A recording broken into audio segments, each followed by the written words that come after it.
We're really glad that you do rants, and this is a channel that will never ever end. Shout out to my good friend Robbie Kenobi for coming up with those lyrics. Once again, Robbie, you're a genius, Robbie, and that's why we like you. Of course, this had nothing to do with this retro review, but I had to do that because of that. But guys, what is going on? This is the Club of the Man 1993. Sorry I'm up here late, but I have two live shows I want to do tonight.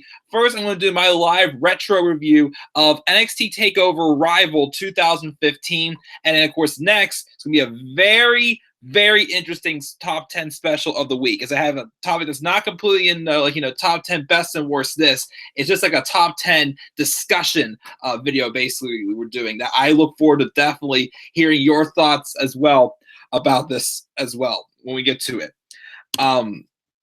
But yeah, guys, we're going to be here first talking about my live review of NXT TakeOver Rival 2015, the 5th edition of this kind of retro review series. Besides this show, there's only one more TakeOver that I'm going to be watching in this series that I have not seen yet, and that is TakeOver Respect. As I keep saying, I've seen Unstoppable, I've seen Brooklyn 1. I did not see Respect though. So after the TakeOver Rival, there's only one more TakeOver I have not seen live yet. Well, I'm not personally, but watch it when the show happened, you know what I mean. But overall, I gotta say, this kind of is down there with Fatal 4-Way. Like that main event match, like the last. Let's put it this way. The opening match was good. The number one contenders match with Balor and Neville was good.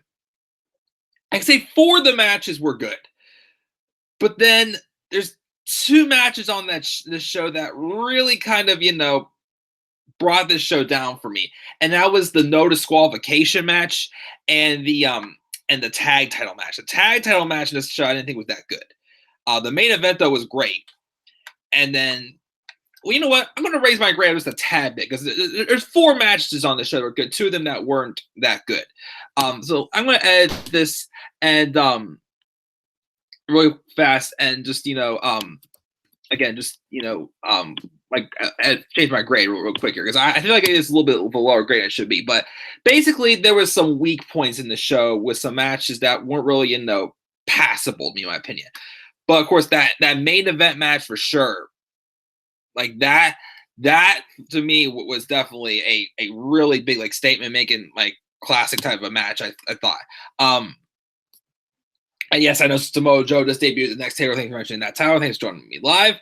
Of course, yeah, Robbie left the lyrics to the little intro I did with the Firefly Funhouse song. But yeah, so let's get into this review and talk about see what your guys' thoughts on this TakeOver. So again, I definitely thought there was 2 matches on this show that weren't really that good, in my opinion. We'll get to those shortly. But we opened up with a singles match with Tyler Breeze and Hideo Itami. I guess the story behind this was Hideo Itami lost to Finn Balor, which hearing that this match actually did take place on live TV makes me wish I was watching back then because I wanted to see a match between Finn Balor and Hideo Itami, but I never really saw it. So I guess it took place on NXT at one point, so let's go back and watch that. But I guess Itami eliminated Tyler Breeze in this tournament, and then Finn Balor eliminated Itami from the number 1 contenders tournament, and Tyler Breeze then I guess attacked Itami backstage in the locker room after Itami lost. So it led to this match, basically to get them both on the card, whatnot, with Itami still being the Japanese sensation, as of course his last TakeOver R Evolution. Him and Balor were in that tag team match against the Ascension. So this was for Itami's, and this night, of course, was Itami's and Balor's first singles matches as NXT competitors. This one against Tyler Breeze, not too bad, I gotta say. A lot of people I read reviewing this match, though, saying that they feel like this was one of Itami's better matches, and the match where he kind of showed more Kenta, basically, from whenever he was Kenta in New Japan. There was a lot more hard hitting moments in this match. Of course, this is also I think the match where Tyler Breeze I think debuted the furry selfie stick, as he doesn't really use that anymore. He kind of gone back to what he used to, just come up with just holding the cell phone in his hands. And so I still love that TakeOver Fatal 4 when Sami Zayn stole his cell phone, took a selfie, and then threw his phone into the crowd. I thought that was quite priceless. But early in the match, Tommy, I guess, was just using a lot of kicks to rock up Breeze. Breeze, though, eventually for most of this match, worked the legs, just so you know, to take out, you know, the bread and butter of Hideo Itami. He once again teased the GTS. I guess, you know, he didn't hit the GTS right away. He teased it several times. And then, of course, you know, eventually, you know, he would then kick the hell out of Breeze again. He would then win, hitting a running knee to score the win. Even though, again, the notes are saying this match for sure, too, that, you know, Tommy was a little dodgy and didn't really sell the strongest in this match. This is probably, again, like where Tommy like started, you know, show more of Kenta. People thought in this match. So a great opening match, a great way to give Tommy his first singles victory on a takeover in NXT. So that was good there. We then had Baron Corbin taking on Bull Dempsey, which I didn't realize this until I read the notes here, but Baron Corbin apparently was a babyface this time. Because I kind of noticed, like, when he made his entrance, he didn't maybe put his arms on. He just looked up like he was like he was the lone wolf, looking like a sad puppy dog. Like he looked like a sad lone wolf before doing this match. So I don't know. Again, they kind of teased a few between these two when Corbin, you know, squashed Ty Dillinger, which again apparently during all this time I think he's been a babyface, because I think he didn't turn heel until before TakeOver Unstoppable, when he turned heel on Solomon Cruz, I think, or Solomon Crew, or whatever his name was. But I guess, you know, after the last match, last takeover, we haven't had that stare down with Bull Dempsey, and I guess this kind of started up a rivalry with Baron Corbin, who was having, you know, like 40-second matches, and Bull Dempsey. Before this match, Corbin is 2-0 against Dempsey, which included the victory he got over Dempsey in the number one contenders tournament. But then Dempsey costed Corbin his next match against Neville, which was Corbin's first loss. And then it basically led to this no disqualification match. Now, at this point, NXT had not really done much with gimmick matches yet. This was just meh. I don't know. There was a botch with a cactus clothesline spot, and even Corbin's end of days finish looked a little off as well. And then just for a no DQ match, they didn't really do anything, you know, too wild or crazy in the match. And so it felt a little bit like a waste. Again, I never really was a big Bull Dempsey fan. I only saw a little bit of him since I only started watching NXT live like right after Christmas in 2015. I watched NXT, like, you know, all the time after that, because that's when I got the network. Again, these takeovers I see before was just either when I saw them live in person or whenever I just watched them at a friend's house. But never really was a big Bull Dempsey fan. But I guess it's a good way to give, you know, Corbin a victory. But same time, it was just like, this wasn't really much of anything of a no disqualification match. So kind of gives one a little bit like a thumbs down, I gotta say. So we'll see where Corbin goes. Again, try to remember who he faced. Who did he face at TakeOver Unstoppable? I know he faced Joe at TakeOver Brooklyn 1, but I'm trying to remember who he faced at Unstoppable. I'll be reminded when I watch that, of course, next show. But then we had the worst match of the night, I felt. And probably the worst match I've probably seen, one of the worst at least, I think I've seen in TakeOver history in NXT. And that's this tag title match with Wesley Blake and Buddy Murphy, the NXT Tag Team Champions, taking on the Lucha Dragons. Apparently, just like a couple weeks earlier, in just a completely random 3-minute match, Blake and Murphy had dethroned the Lucha Dragons of the tag titles. And this is their rematch. And this match just was doomed from the start. Sin Cara screwed up a head scissors, and then Kalisto nearly blew his knee out when he messed up a step-up dive to the floor. And it just got to like a really bad start. And they tried to recover this, do a couple of near falls. But the moment the way this match started with those botches and whatnot, there was just really no recovery. Really, it wasn't really that good of a match. And Blake and Murphy, again, you know, I mean, I love Buddy Murphy now. You know, he's not too much on SmackDown Live yet. You know, he had an unbelievable run in the cruiserweight division. And, you know, Wesley Blake, not doing too bad, with the Forgotten Sons. But there was a tag team I never really dug them. So wasn't really that good of a match, I felt. But Blake and Murphy win the match. Again, it just got just a terrible start, and it was just they weren't able to really get this match out of the hole, I felt. Of course, afterwards we got some like random, stuff, like taking over the screen, basically saying, I'll see you next week. Basically, it was hyping up for Solomon Crow, who apparently made his debut the following week in NXT as well. And I forgot to mention also, I think it was TakeOver Fatal 4-Way when they're doing the then, now, and forever thing. The TakeOver logo was like kind of like flashing and like saying it's taking over WWE, which I really liked that. Wish they would have done that, do that a little more often when they do the WWE intro and whatnot. Now this match I thought was pretty good. This number one contenders match, Finn Balor taking on Adrian Neville. Of course, the last time I seen Finn Balor and Neville have a match one-on-one was while Balor was NXT champion, and Neville came back because it was around a time where Finn Balor was basically solidifying himself as like one of the icons of NXT. So he had his match against one of the best NXT champions in Neville. Just a little like fun match on TV. So it was just like, what if these two at some point could have had a pay-per-view match, and they did right here. And I thought this was a very strong match. Finn Balor, of course, was the demon in this match. The opening stretch was great. They worked a little slower in a more deliberate place.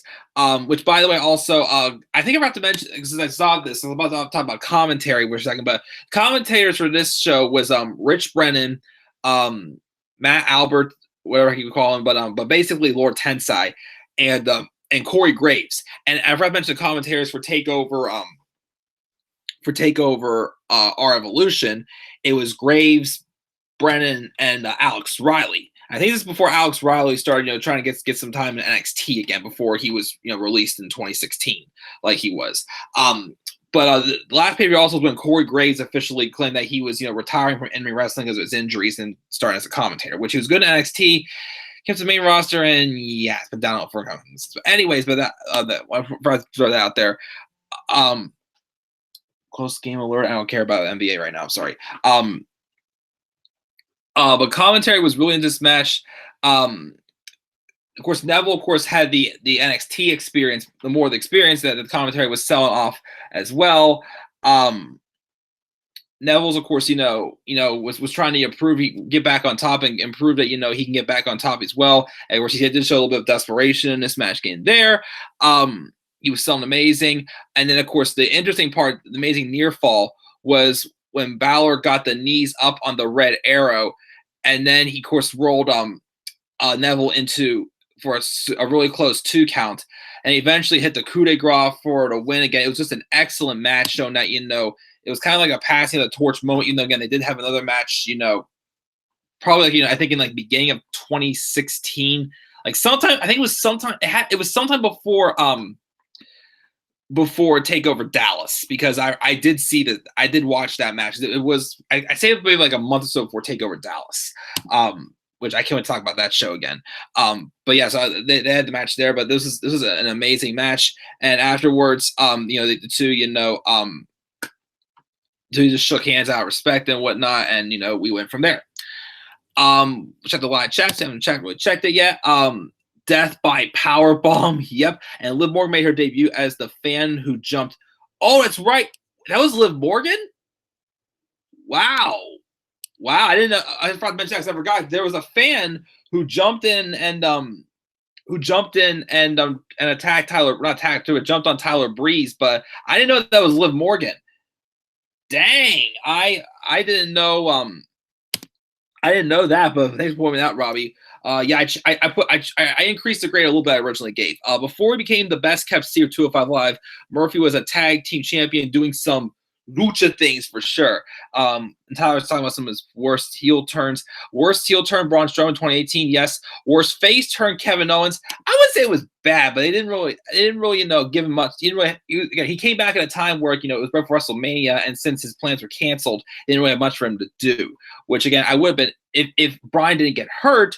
I would have been interested to see where we would have gotten him as a babyface. I wouldn't say that's a worse one for me, but it's what you want to do. And also, best is the face turns a Shield. Yep, and Angle in 2006.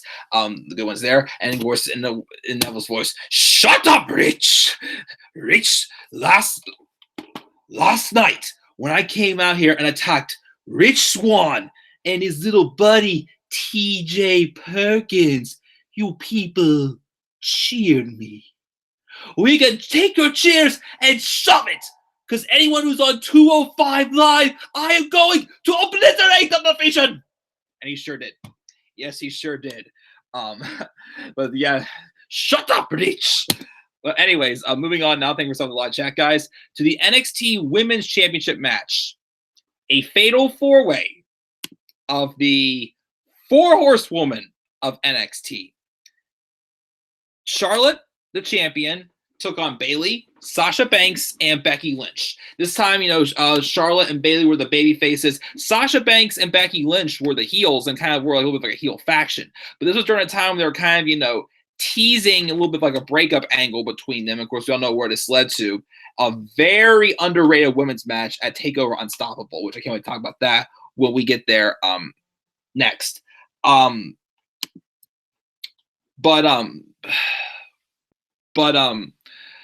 this was a pretty good fatal 4-way.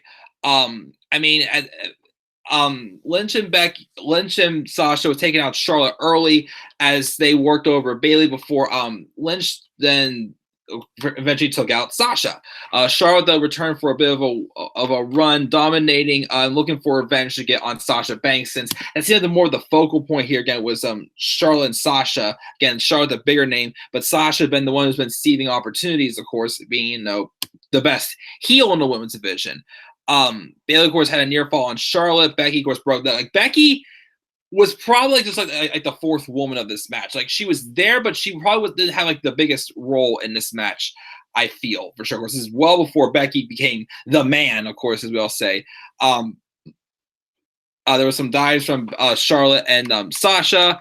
And then Sasha, of course, did some excellent job selling frustration when she couldn't get the win there because it mattered. And Banks was working the crossface and turned to a crucifix pin though. After she had the it was weird because it kind of looked like what happened at SummerSlam 2016, where Sasha had the bank statement locked in on Charlotte, and Charlotte just turned it and just randomly just rolled up for the win. This time, when it looked like, well, this is of course the year before, a year and a half before, Sasha would then roll. Sasha would then roll. Right, like avoiding the pinfall roll up, and she still rolled up Charlotte, and just for a pinfall victory, Sasha beat Charlotte, and this is where Sasha became the NXT Women's Champion. Of course, despite this being just like a handicap with a fatal 4-way, it was definitely an excellent match, and the crowd, really appreciate again these 4 women, of course, just making a statement for sure with women's wrestling, even though. Throughout the first year of these takeover shows, you still hear them being called divas, and it drives me nuts hearing them being called that because they were never divas. They were women. It wasn't called the NXT Divas Championship. It was called the NXT Women's Championship. They delivered.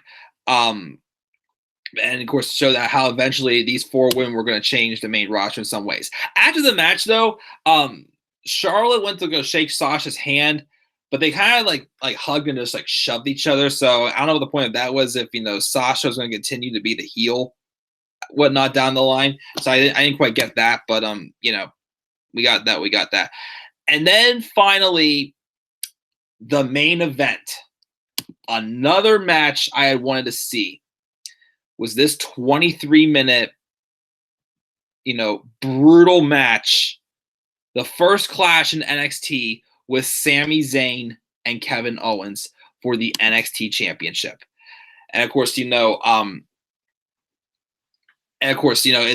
back telling the story about how 2 months earlier, Owens made his debut in NXT, had a dominating debut and win over CJ Parker, and then basically ruined Sami Zayn's championship celebration. And now, of course, the emotions just played into the match for sure. Um, Owens was stalling at the beginning of the match, but then this turned into just not just a match, an all-out fight. Some of the near falls, well, not near falls, some of the bumps they took, like on the ramp on the stage. At times like Sami Zayn, as usual, like big, flip over the top rope, taking out Owens on there, and Owens took him out there as well. But the pivotal part, the biggest story of this match, the fact that Kevin Owens was literally kicking the crap out of Sami Zayn, like really just destroying him as well. Just come across as that pure asshole, just showing that hey, I was happy for Sammy, keep saying as a heel, but I took that as an opportunity for me to make my statement in NXT, basically, because again, all these guys, Sami Zayn, Adrian Neville, all these other people who Kevin Owens was good friends with and had wrestled with for a long time, have been in WWE for quite some time before he did. So now he's there and he wants to try to pass them all up. And of course, again, he just simply kept pummeling Zayn with forearm strikes, uppercuts, and just literally this turned into a flat out like fight. And Owens was basically beating Sammy down to the point you didn't know how Sammy was even surviving. Like, he took how many power bombs and everything, whatnot, and basically Sammy just kept kicking out of them. Like, obviously he was showing fatigue. He was showing that Owens was slowly, beating, in the words of John Cena, every last breath out of me. Well, out of Sami Zayn, but Sammy was still kicking out. Like, even Sammy was selling the assaults from Owens so well, and like even his kickouts, like he was moving so slow, continuing to show that refuse to give up attitude. Basically, we've seen it here. We saw it, in that NXT tag title match last summer, my tag team match of the year, with Trent Seven and Tyler Bate taking on Undisputed Era's Kyle O'Reilly, Roderick Strong, where Tyler Bate throwing a towel. NXT knows how to build a never say die superstar. On the main roster, again, Sami Zayn never really had that moment. But basically, Owens has continued to beat down on Zayn so bad. After 23 minutes, the referee stopped the match and awarded Owens a title, because it made Owens look like a dominating badass, but also made Sami Zayn look like a man who refused to quit. And that was just, an amazing story that they played in this match. Again, I've seen this match too. Just made me more wish these two at some point would have an I Quit match in WWE. Honestly, though, with how they're both being booked right now, well, especially Sami Zayn on the main roster, I don't see it happening anytime soon. This feud called for an I Quit match, especially if the results from the match at the rematch, the next show. Yes, it wasn't as long, but basically it was almost the same exact thing. Kevin Owens beats down Sami Zayn so bad that the referee stops the match. He wants to actually make Sami Zayn quit. That's what he wanted to do, and he didn't. And that's the goal that they should have had with the eventual match between them. But still an amazing match. And Kevin Owens, after only 2 months, is your new NXT champion. And with that, guys, let's check the live chat one more time before I check out and then I do the other special stream next. Let's see what we got here. Rusev is a total diva. Yeah. Look where we talk about him in a year or so when we get to TakeOver Dallas, and then look what happened to him. But both Nakamura and of course Alexander Rusev. Let's see here. This is hot shit. It's gonna get you a ton of heat. That was just awful. Todd saying worst heel turn is Angle 2001 and worst face turn is Orange 2004. Death by KO for sure. Powerbomb City. Kevin Owens stands for KO. Knockout. Even a knockout match between these two would be quite awesome. Owens and Zayn AEW. Take my money for that. If anything, right now, I'm pretty sure those two would have the classic I Quit match if they were in AEW, which Sammy could be going there because he mentioned them on Monday. Who knows? Was that in the script? I don't know. Sad Samoa Joe and Kevin Owens didn't have a big takeover match in 2015. When Samoa Joe first debuted and Takeover Unstoppable, which we'll talk about that next pay-per-view, I definitely am surprised as well these two didn't have a takeover match for sure. But yeah, guys, that is my live review for TakeOver Rival. Originally, I was going to give this show just a beat. But then, even though the tag match was pretty bad, wasn't a fan of the Dempsey, Corbin match. But which I still can't believe at one point Baron Corbin was a babyface. Again, he looked like a sad lone wolf when he came out. I got lone wolf with like a puppy dog face when he came out for his entrance. Excuse me. But because the opening match was good, Balor and Neville put on an excellent match. The Fatal 4-Way was great, and that main event was pretty much a classic. I thought. I up this to a B+. So a B+ for TakeOver Rival, but definitely had two of the worst matches I've probably seen in TakeOver history so far, I gotta say. So B+ for TakeOver Rival. Again, next time we come here live for the NXT TakeOver streams, I will do NXT TakeOver Unstoppable next, which again is the first ever TakeOver I watched. Even though again, there's one more TakeOver that I still have not seen yet, and that's TakeOver Respect. But guys, what are your thoughts on NXT TakeOver Rival? What are your thoughts down in the comment section below? And which is always a slap a like on my videos, subscribe or comment on my channel, and follow me on Twitter at TheMayor3. Guys, I'll be back here in just a few minutes to do my top 10 special of the week, which is not a typical top 10. It's more like a talking points session. So I'll see you guys maybe about 10 minutes or so. I just want to get the list finalized and whatnot for my talking points. And of course, guys, I will see you then. So until then, guys, have a great rest of your night, and peace out, everybody.